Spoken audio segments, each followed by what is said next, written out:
អញ្ចឹងទ្រឹស្ដីអប់រំសិលធម៌នោះជារឿងចាំបាច់បំផុតនៅក្នុងសង្គមមួយបើសង្គមនឹងអត់សិលធម៌ទេរស់នៅអត់បានសុខទេថ្ងៃណាមួយសង្គមយើងនឹងដួលប្រសិនបើអត់មានគុណធម៌សិលធម៌នៅក្នុងជីវិតរបស់មនុស្សនោះទេឃើញពាក្យអ្នកមានម្នាក់គាត់មានប្រសាសន៍ត្រូវគាត់ដែរគាត់ថាយើងមានតែយើងទេអ្នកក្រមដែរមកសុំអីយើងហូបទេកុំទៅមើលងាយគាត់យើងចេះតែយើងទេកុំទៅមើលងាយអ្នកល្ងង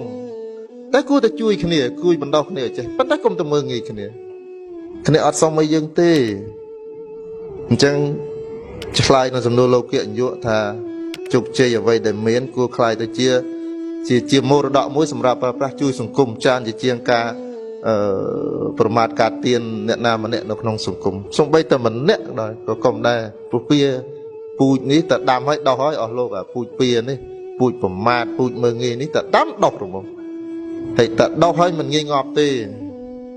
មិនងាយទេដូចនៅវត្តថ្មតែដូចតាមប្រវត្តិដូច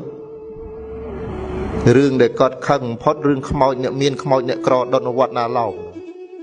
ដែលគាត់ចូលគុំនេះហ្នឹងគាត់នៅគាត់លេខ2គាត់លេខ2ចាប្រឆាខ្មោចវត្តណាឡោមចិត្តសាណាគេខ្មោចអនាថាយកមកចិត្តដុតហើយស្រាប់តែមានខ្មោចអ្នកមានមួយគេយកមកអាចារ្យភ្លុកហ្នឹងយកអាខ្មោចអ្នកក្រហ្នឹងចេញសិនដុតខ្មោចអ្នកមានដូចឃើញអូសំបីតែខ្មោចក៏អត់មានយុត្តិធម៌ដែរខឹងភ្លាមខឹងដល់ពេលគេ